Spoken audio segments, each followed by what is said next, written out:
Two steam locomotives rest deep beneath the Atlantic, perfectly preserved yet miles from any rail line. Their presence fuels rumors of underwater train graveyards and secret dumping. Official records insist these were accidents, not intentional reefs. So why do so many abandoned engines appear underwater? And what forced railway giants to consider such drastic measures for their obsolete machines? The real answer reveals a world where industrial progress collided with a disposal crisis. And the truth is far stranger than any myth. By the end of World War II, the American rail network faced a reckoning. Steam locomotives, once the backbone of industry, were being retired at a pace no one had anticipated. In 1946, there were more than 40,000 steam engines in active service across the United States. Within just 15 years, that number had plummeted to fewer than 1,000. Yardmasters and railroad executives watched as roundhouses filled with idle giants, some weighing over 200 tons, lined up wheel to wheel, waiting for a future that would never come. Railroad company ledgers from the 1950s show entire fleets struck from the books in a single season.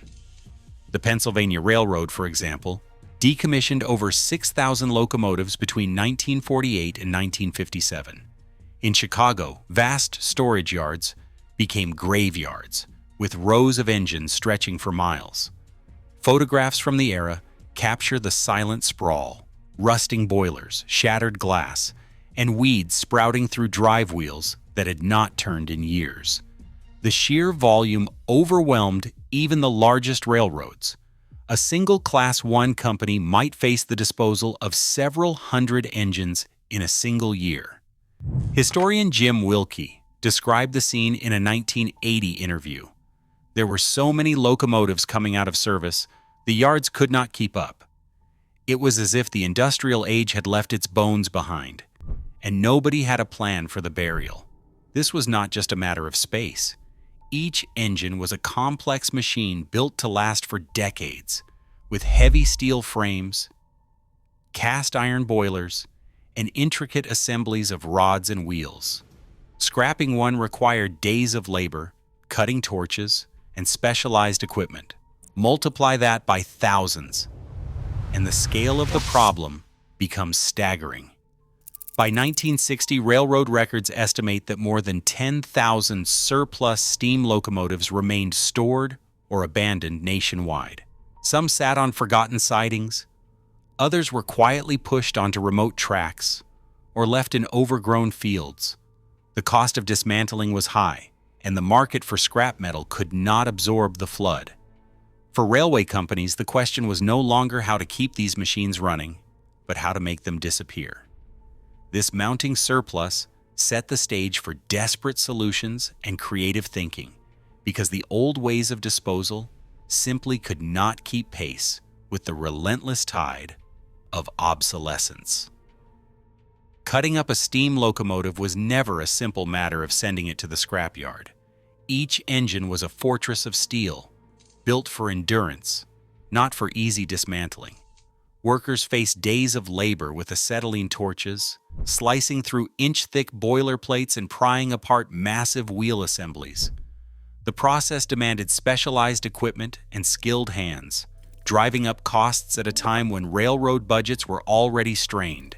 Scrapyards, flooded with thousands of obsolete engines, could barely keep pace. The market for recycled steel, meanwhile, was volatile. Prices fell as supply surged, leaving companies with mountains of metal that no one wanted to buy.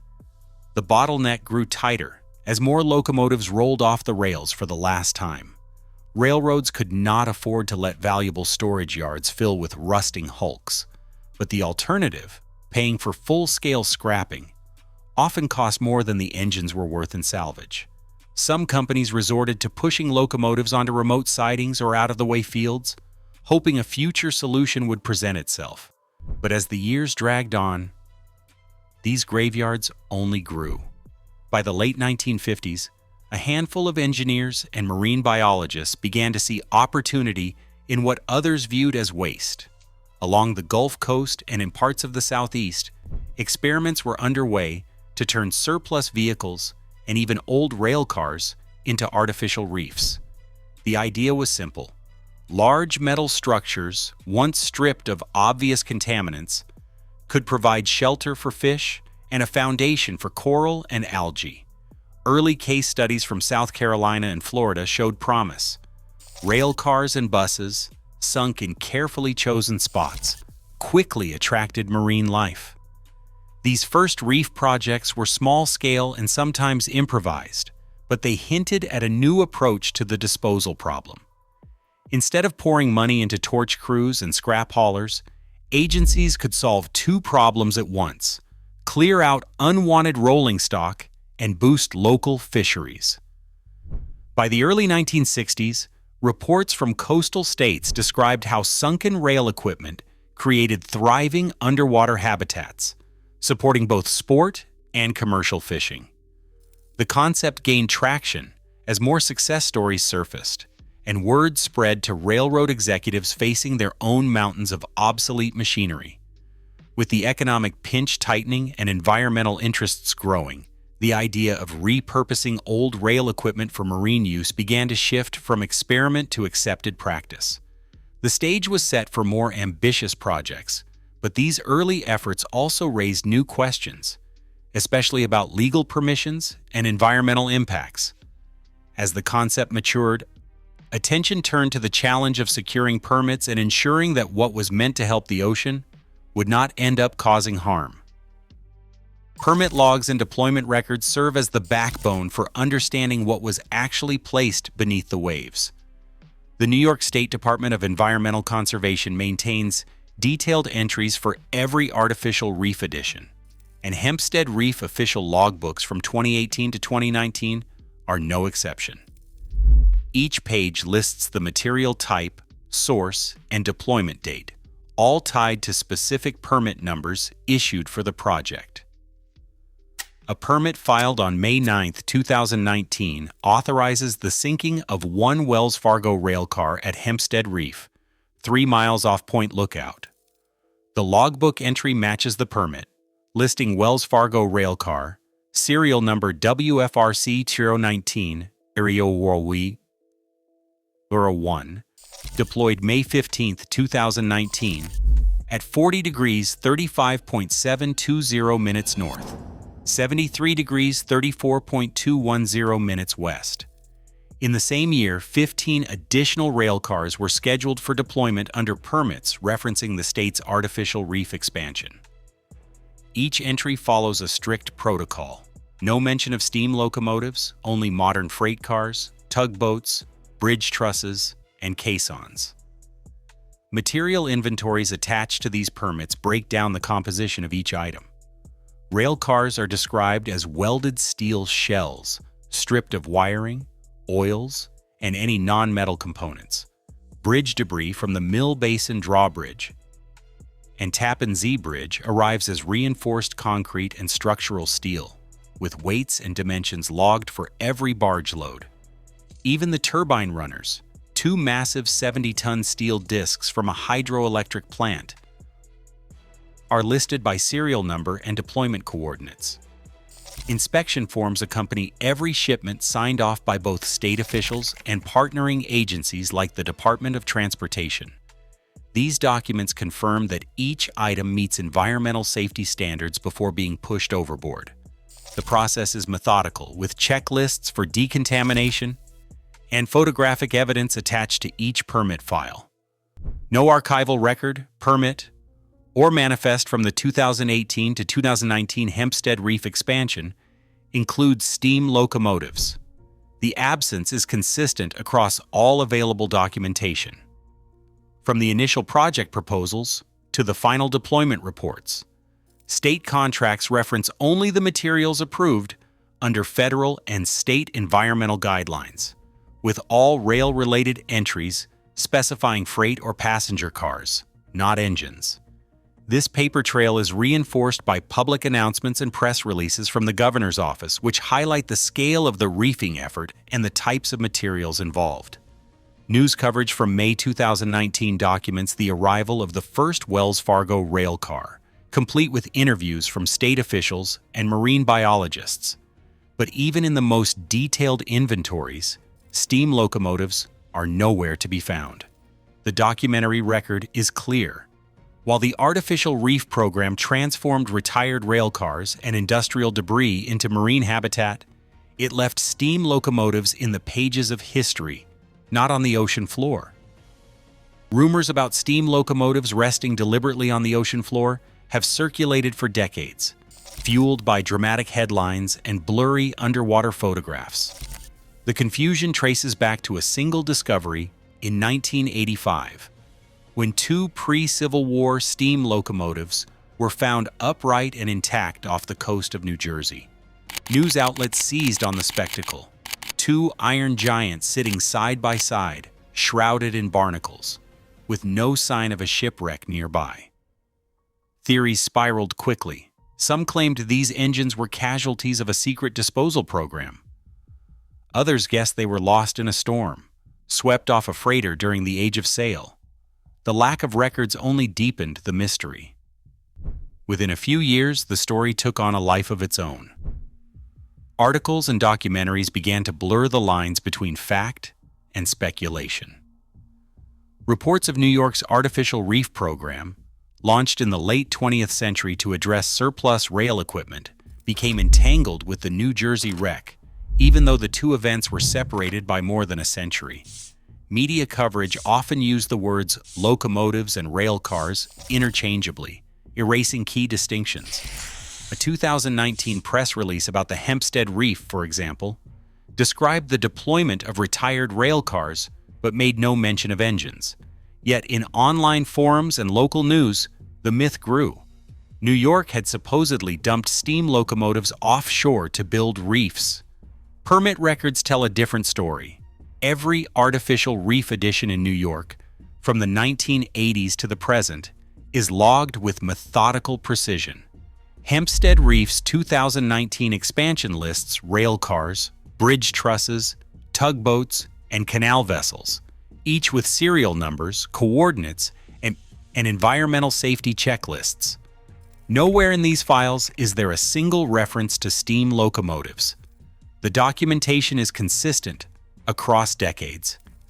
Freight and passenger cars appear frequently, but engines do not. State contracts, inspection forms, and photographic inventories all reinforce the same point. The materials chosen for reefing were stripped of hazardous components and approved under strict guidelines. The persistent myth owes much to the spectacle of the New Jersey find. Images of those upright locomotives, captured by divers and circulated in magazines, became visual shorthand for underwater abandonment. The narrative was irresistible. Massive relics of the industrial age, repurposed as marine habitat. But the reality is less sensational. The New Jersey engines most likely slipped into the sea during a storm in the 1850s, long before environmental programs or disposal permits existed.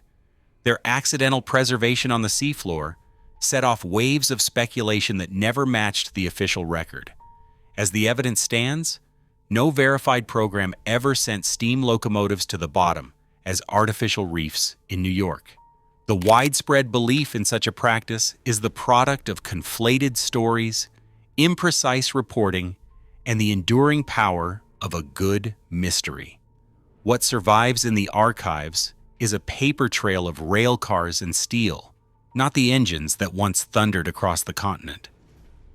Marine scientists studying artificial reefs often point to metal structures as some of the most effective for jump-starting underwater ecosystems.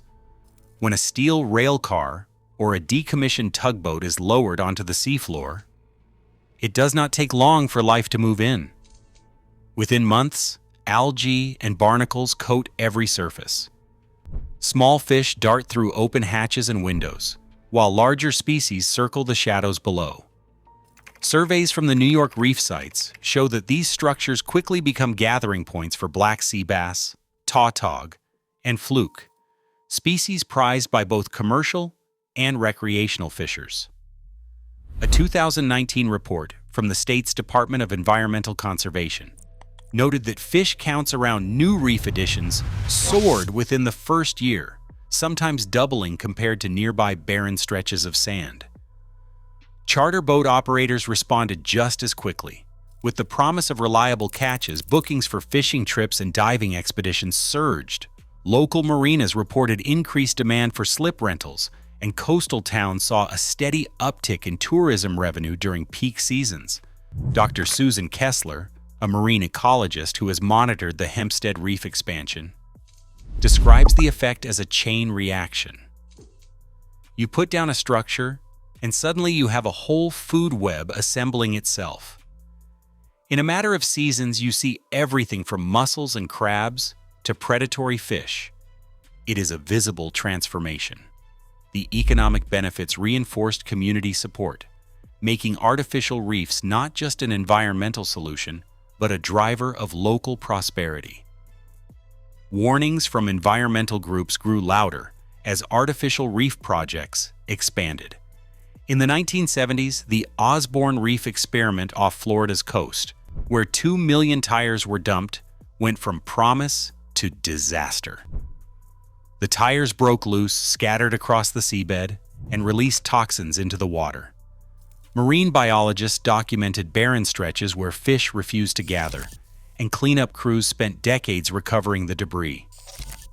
The lesson was clear: not every material belonged in the ocean, no matter how sturdy it seemed on land. By the late 1990s, the Environmental Protection Agency responded with sweeping new rules. Any object destined for the seabed, whether a rail car, a tugboat, or bridge debris, had to be stripped of oils, greases, paints, and non-metallic parts. Rail cars were gutted and steam cleaned. Materials containing asbestos or lead-based paint were banned outright. The days of dumping unprocessed scrap were over. Recycling technology also advanced, making it possible to reclaim metals from old rail stock at lower cost and with less environmental risk. Scrapyards installed shredders that could process even the largest pieces of rolling stock, turning hulks into reusable steel. The economic argument for ocean disposal faded as recycling became both cleaner and more profitable. A spokesperson from the Natural Resources Defense Council summed up the new thinking: if you cannot guarantee zero contamination, it should not go in the water. State agencies revised their permit processes, and what had once been seen as creative problem-solving now faced a wall of regulation. The era of the artificial reef free-for-all had ended, leaving only carefully vetted materials to join the underwater landscape. Today, myths outpace fact. No evidence confirms steam locomotives were ever sunk as artificial reefs off New York's coast. As we grapple with disposing of aging technology, the urge to rewrite history warns us, because stories can outlast the truth. In an age of viral legends, questioning what we think we know matters more than ever. What's your take? Let's talk below.